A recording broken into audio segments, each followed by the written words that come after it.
Part of Keith's concern. Saline County saw torrential downpours last night, causing that flash flooding. One Bryant home went from dry to ankle deep in just a short few hours. KARK K4's Jay Bird joining us live from Bryant with more. Jay, what are you seeing there?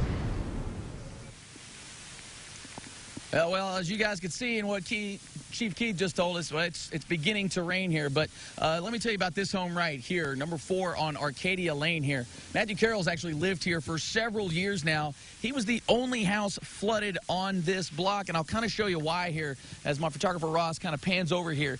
They actually kind of live right into the slope of things, and if you swing back over this way just real quickly, you'll notice that both houses on either side of him built up a little higher, so everything kind of just funnels right into his property here. And it was in the back corner of his house that things started to get a little squirrely late last night. Matthew Carroll said he got some rain at his house Tuesday night, and his father, who lives in Benton, barely saw a sprinkle. It was a typhoon there for about 90 minutes. He got a little rain, but nothing like this. He lives by a small lake, so flooding in his yard is nothing new to him. We've had issues with water fairly often, but nothing like we saw last night. He said around 9:30 he noticed water starting to come inside from one of the downstairs bedrooms, and it didn't take long for it to become ankle deep. When you realize you're fighting a losing battle, that no matter what you do, the water is unforgiving. They call it the most destructive natural force for a reason. Once it gets in, that's it. What else can you do? Water is going to be there one way or the other. Once he realized the water couldn't be stopped, him and his wife began trying to move their more valued belongings upstairs. For the most part, they're going to be okay. Except for some of their old yearbooks that suffered some water damage. Now he has fans throughout his downstairs to prevent mold growth as he waits for things to dry out before assessing any further damage. Then we're going to get into the nitty-gritty and start seeing how many thousands of dollars this is going to cost us.